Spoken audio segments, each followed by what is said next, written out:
Welcome to the Learning Pines YouTube. We hope this video helps.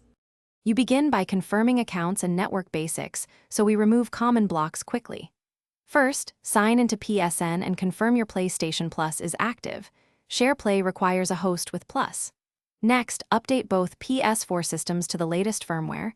Outdated software often triggers blocked scenes. Once done, check NAT type on each console. Type 1 or Type 2 is best. If you see strict or Type 3, make changes in your router. Now move to connection checks. Now you make the deeper network and permission changes that actually unblock Shareplay. Enable UPnP in your router first.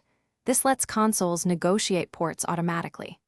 If UPnP isn't available, assign a static IP to your Ps4 and forward TCP 80/443 and UDP 3478, 3479, 3658 to that IP. Additionally, on the Ps4, finish by launching a new party and inviting the guest before starting Shareplay. This order minimizes session errors. You should initiate Shareplay from the host console and confirm the guest accepts promptly. If it still shows blocked scene, switch the host to a mobile hotspot briefly to see if your ISP or router is at fault. That isolates the problem fast.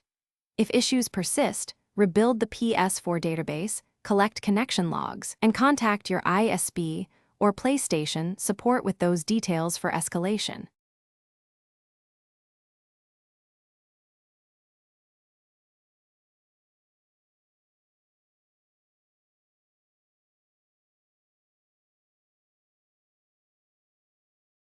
Thanks for watching.